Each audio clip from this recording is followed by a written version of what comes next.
Сүлүк курт, орусчасы пиявка, демек сүлүк куртту коюу бул гирудотерапия деп аталат.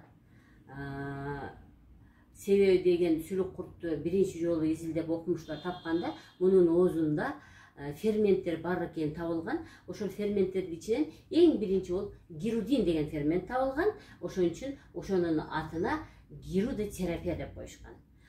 Гирудин бул обыкновенный эле аспирин, тромбоаз, тромбофон. Демек мунун кызматы канды суюртуп бере турган касиетке ээ. Демек сүлүк куртту коюу, мына жакыныраак алып келиңиз. Мына сиз биринчи көрсөтүңүз, анан кийин мен неме берейин, түшүндүрмө берейин. Сүлүк куртту коюу бул өзүнчө бир эң чоң бир илим да.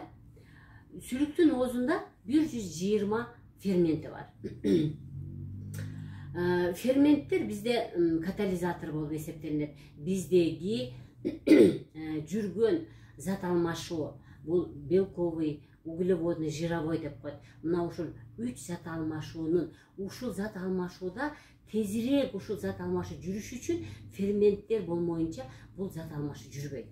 Белоктун зат алмашуусу, углеводдун зат алмашуусу, майлардын, бизге кирген тамактар 3 түрдүү болуп берип, 3 түрдүү зат кирет жана 3 түрдүү нерсеге чейин айланат. Бул белокко чейин, углеводко чейин жана майларга чейин. Мына ушулар кирген тамак ошол боюнча эле сиңип калбайт да. Ал деген эрийт, анан кийин аны кан тамыр клеткаларга жеткирет, анан клетка ошонун ичинде ошо белокту колдонот, углеводду колдонот, жирди колдонот. Мына ушулардын белоктун, углеводдун, фермент, жирлердин пайда болуусунда эң чоң ролду катализатор ферменттер ойнойт. Мына бул ферментсиз организмде реакция жүрбөйт да. Демек бул бизге аба менен сууда эң керектүү ферменттер, эң керектүү бул процесс ушул ферменттер экен да. Демек сүлүк куртту коюу бул организм үчүн эң чоң пайда алып келет. 120дан 130га чейин ферменттер бар. Гирудин, бдилаза, дестабилаза, гиалуринидаза деген көрдүңүзбү? Ушуга окшогон эң көп 120 фермент биздин организмибизге деги адам ооруп калганда, ошол ооруган жерде зат алмашуу жакшы жүрбөй калгандыктан, ошол жерде кан айлануу жакшы жүрбөй калгандыктан, ошол жердеги без тамырлар жакшы жүрбөй калгандыктан, ошол жака керектүү фермент сөзсүз түрдө талап кылынат. Ошон үчүн биз оорулардын бардыгында сүлүк куртту коебуз. Сүлүк курт боюнча наука бул өтө татаал, өтө кызыктуу, өтө адамга жакшы болуусуна тийгизе турган өтө таасирдүү бир илим да. Сүлүк куртту эми чындыгында биз окуган мезгилде канды давленияны түшүрөт деп гана, ушул 1-2 гана ооруда колдоносуңар деген гана түшүнүк менен өтүп кеткенбиз. Ошол боюнча эле окууну бир аз азыраак болгон. Кийинчерээк мына Союз бузулгандан кийин орустун мен деген профессорлору бул сүлүк курт эң сонун натуралдык аптека экенин доказать этишип, ушул боюнча том китептерди чыгарышып, анан биз ошол жактан илим алдык. Сүлүк курттун кайсы мезгилде коюлат, кайсы мезгилде коюлбайт.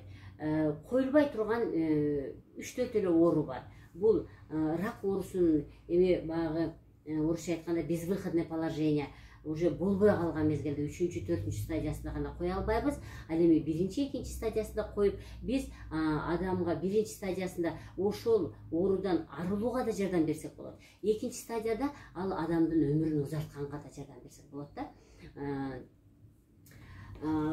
Рак оорусунда ошо 3-4 стадиясында койбойбуз. Анан гемофилия, геморрагический васкулит деген кан тамыр менен байланышкан оорулар бар. Мында кан тамырлардын катмарлары начар болуп, слабый болуп, мындай тийип кетсе эле кан тамырдын катмары жарылат дагы, кан агып, кан уюу. Бизде эң сонун процесс кан уюу деген бар да. Мисалы сиз колуңузду ийне менен кесип алган болсоңуз, ашып кетсе 5 мүнөттө 6 мүнөттө кан жер токтойт. Демек биздин организмибиздеги кандын элементтери чогулуп барып, ошол жарылган кан тамырдын жанына барып туруп, тромбду пайда кылып, анан ошол жерди бүтүп, бизден кан агуу деген болбой калат да. А гемофилия жана геморрагический васкулит деген ооруларда ошол кан тамырлар жарылган болсо, ал кайра восстановление, кайра ордуна калыбына келүү өтө узакка созулуп кеткен үчүн биз ушул ооруда койбойбуз. Жана кош бойлуу мезгилде да койбойбуз дешет. Бирок бизде окуткан анча мынча профессорлор кош бойлуу мезгилде дагы 1-2 сүлүк коюп, ар түрдүү кош бойлуу адамдын беременная женщинанын анча мынча ооруларына жардам берген учурлар кездешет. Мына ушул саналуу гана 4 ооруда койбойбуз. Калган бардык ооруларда нерв системасы болобу, мээ болобу, мээнин оорусу болобу, нерв системасынын оорусу болобу, кан тамыр системасынын оорусу болобу, жүрөк кан тамырынын оорусу болобу, муундар болобу, деги эле дүйнө жүзүндө 1100 ооруну жакшы кылыш үчүн биз сөзсүз түрдө сүлүктүн жардамын алганга мажбур болобуз. Эмне үчүн? Биринчиден эң сонун натуралдык ферменттер да.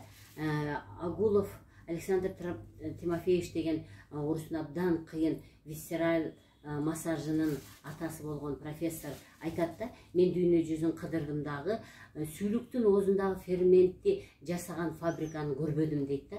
Муну эч ким жасай албады дейт да. Көрдүңүздөрбү? Демек, сүлүктүн оозундагы натуралдык дарыны дүйнө жүзүндө мен деген аптека завод фабрикасы бар аптекалар эч качан муну жасай алган эмес. Демек, бул өзүнүн натуралдык ыкмасы менен ушунчалык уникалдуу экендигин көрсөтүп келет. Сүлүк куртту албетте коердо бул өзүнүн точкасы болот, өзүнүн ооруга жараша точкалары болот. Мага келишет дагы, мен мынтип калдым да, биздин кыргызстандык туугандар келет да, окуй мага, мен тиги бирөөдөн уктум эле, менин давлением болуп атат, мени могу жериме коюп бер деп, бирөөдөн уктум эле, анан мен ушул точкаларды коюп бер деп келишет да. Мен тамашалап, анда сиз өзүңүзгө врач болуңуз, мен сизге айткан жерге коюп берейин деп калам да. Эми чындыгында мунун өзүнүн кое турган точкалары бар, мунун өзүнүн организмди кандай кылып тазаласак, канткенде биз кан тамырдын ичиндеги чөйрөнү өзгөртөбүз, канткенде биз кан айланууну жакшыртабыз, канткенде биз без айланууну жакшыртабыз, канткенде биз без тамырдын ичиндеги шлактарды алып чыгып кетебиз. Кыргыздар илгери эле айтып койгон да, сүлүк курт арам канды соруп алат деп. Көрдүңүздөрбү? Эң сонун неме коюшкан, диагноз коюшкан да, сүлүк курт арам. Бул деген азыркы медицинада ошол кан тамырдын ичиндеги кандын элементтери ооруп калган мезгилде алардын формалары өзгөрүп, бүрүшүп калат да. Мына сүлүк мына ошол бүрүшүп калган элементтерди гана алып чыгып кетет да. Жакшы элементке тийбейт. Бул ушундай жаралган. Бул жерде физиканын закону ойноп кетет. Сүлүктүн оозундагы заряд плюс болот дагы, тиги кан тамырдын ичиндеги ооруп калган кандын элементтери минус болуп калат. Жакшылары плюс боюнча жүрөт. Мына жакшы эритроцит барбы, жакшы лейкоцит барбы, жакшы тромбоциттер барбы, ушулар жакшы абалда, оорубаган абалда канды айланып жүргөн болсо, демек булар плюс абалда болот дагы, сүлүктүн оозундагы плюс болот дагы, плюс менен плюс тартылбастан жакшы канды эч качан тартып албайт. Сүлүк бир гана арам кан тартып алат. Демек, арам деген сөз кандын элементтери, эритроцит, тромбоцит, лейкоциттер минус, заряды минус болуп калат. Алардын сырткы чөйрөсүндөгү заряды минус болуп калган үчүн, сүлүктүн оозу плюс болгон үчүн, ал только ошо минусту гана тартып алып кетет. Көрдүңүздөрбү? Мага келип эле сурашат да, менин каным соруп койду деп. Жок, эч качан сиздин жакшы каныңызды сорбойт. Муну деген 40 жылдан бери, нечен жылдан, 1865-жылы сүлүк кое башташкан. Бирок мына акыркы жылдарда гана, акыркы 50 жылда гана бул боюнча өтө чоң жакшы көңүл бурулган үчүн ошо кийин гана билишти, что бул плюс жана минус зарядынан гана жакшы кандар эч качан кетпегенин далилдеп беришти. Албетте, ар бир ооруда сөзсүз түрдө өзүнүн точкалары бар деп айттым, бирок ошондо дагы эң жакшы баштай турган точкалар булар ички көңдөйдөн баштаган эң сонун болот да. Себеби мен дайым айтып келем да, адамда өт жакшы кубай калса, адамда ичиги жакшы оорубай калса, демек кыргыздар илгери диагноз койгон ичиң таза болсун деп. Мына ошо ички көңдөйдө проблема барбы, башка жакта сөзсүз проблема, оору пайда болот. Демек биз ички көңдөйдөн башташыбыз керек. Ичиң таза болсун дегендей, биз ичти тазалоодон башташыбыз керек. Канча жолу алам дейт, албетте сүлүктү 10 жолудан 15 жолга чейин алса болот, бирок аны күнүгө албайбыз. Себеби деген күнүгө эле сиздин арам каныңызды сора берсек, күнүгө эле арам каныңызды сора берсек, ал пайда болгонго биз уруксат убакыт бербей калган үчүн адам шалдырап, давлениясы түшүп, кыйналып калат. Ошон үчүн сөзсүз түрдө бир жумада 2 жолу алган бул норма болот. Эми анча-мынча адамдар окуй мен кетет элем, мен шашылыш элем деген үчүн через ден коюп беришибиз мүмкүн, 2 күндөн кийин коюп беришибиз керек. Ошондо дагы ошол өзүнүн акыбалына жараша коюп бериш керек. Алы курудубу, давление түштүбү, башы тегерендиби, анда ортодогу койбой турган күндү бир аз узартыш керек. Мындан тышкары сүлүк койгон жер, сүлүктөн кийин осложнение болобу деп сурашат да. Жок, сүлүктөн кийин эч кандай терс таасири болобу депчи. Жок, терс таасири, мына мен аз төмөндө айтамын, ошол боюнча ошондой гана терс таасирлер болот, бирок ал терс таасирлер убактылуу гана. Мисалы, сүлүк иштеген жер кычышат. Сөзсүз түрдө бирөөлөрдүкү кычышат. Демек ал ичегини тазалабай эле коюп койгон үчүн ал көбүрөөк кычышат. Сүлүк койгон жер бир аз местный температура берет, ал да өтүп кетет. Сүлүк койгондон кийин анча-мынча адамдар, бардыгын эмес, кээ бир адамдарда көбүрөөк кан агуу болот. Мындан да коркпош керек. Ал деген 80% бес тамырлар агып атат. 20% гана, 20% гана кан аккан болот. Ошон үчүн сүлүк иштеген жерден агып аткан кандан эч качан коркпош керек. Калың ватаны коюп эле күтүш керек, организм өзү ал жерде токтотот. Андан тышкары анан редко, албетте бир аз чырыгат, бул да өтүп кете турган нерсе. Жана дагы албетте кандайдыр бир бөлүк, колтуктагы жана чаттагы анча-мынча бес тамырлар бир аз чоңоюп калат. Ал дагы өтүп кете турган нерсе, ал дагы 3-4 күндөн кийин өтүп кетет. Урматтуу мекендештер, вирус болуп, бизге кирген вирус болобу, бизге кирген микроб болобу, бизге кирген гриппилер болобу, бизге кирген жөнөкөй организм болобу, жана биздеги жаткан раковый клеткалар болобу, гельминттер болобу, мунун бардыгына сүлүк өтө жакшы жардам берет. Сүлүк ошол, алар бизге организмге киргенден кийин, алар биз үчүн плюс болбойт, алар биз үчүн минус деген заряд менен жүрүшөт.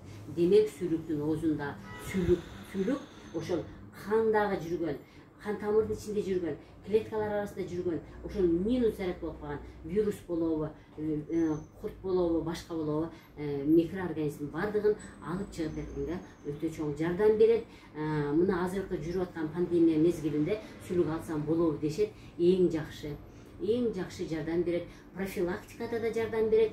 И адам ошол курч мезгилде ооруп калган болсо, бир аз ошо курч мезгилден чыгарып алгандан кийин дагы сөзсүз түрдө реабилитацияда биз сүлүк менен абдан жакшы кылабыз. Сүлүк боюнча тема али түгөбөйт. Мындан кийин дагы чыгарып турамын. Саламатта калыңыздар.